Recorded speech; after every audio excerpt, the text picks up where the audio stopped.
Mag-alas 11 na nga po mga kamag-anak. Po mga kamag-anak, magmamadaling araw na po. Ayan. Mga kamag-anak, magandang hapon. Ayan, nandito nga tayo uli sa maisa ng kapatid ko. Bali, ito na yung pangatlo at huling pag-harvest sa kanyang itinanim na 11 kilos na buto ng Sweet Fortune ng Ramgo Seeds.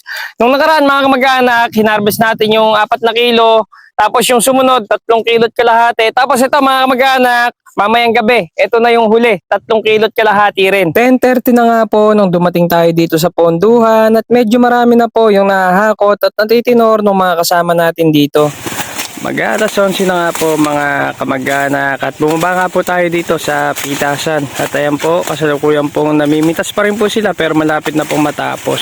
Medyo madilim nga yung mga video natin ngayon mga kamag-anak dahil nalimutan ko ang i-charge yung ating flashlight. Kung kaya naman hindi na tayo nagtagal dito at bumalik na tayo sa may ponduhan dahil doon medyo maliwanag kahit papano. Pagbalik nga natin sa ponduhan ay nauuhaw ako at iinom lang sana ako nang bigla kong mapansin na nandito na yung pamerienda ni Utol na mga tinapay, tipas, pakape at meron nga ding pakobra. Talaga namang hindi ka antukin kapag kaganyan kaya naman ang ginawa ko na una na akong magmerienda sa mga mamimitas niya.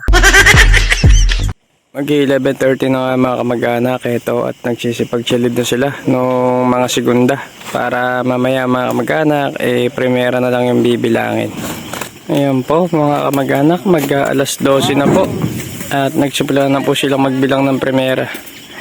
Ayan po, yung pong nakapugong na puti, yung may-ari po ng mais.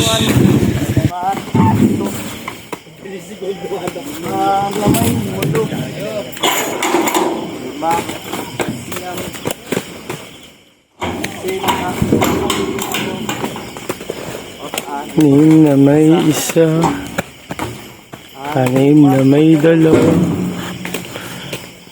anim na may tatlo, anim na may apat, anim na may lima,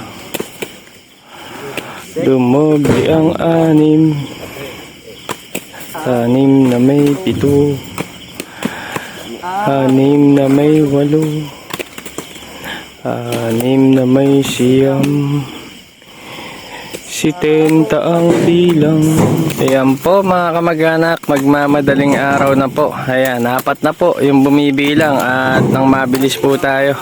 Mababa po ang presyo ng mais ngayon mga kamag-anak pero ganun pa man hindi naman po nalugi at kumita pa rin kahit papaano. Yun lang, paalam!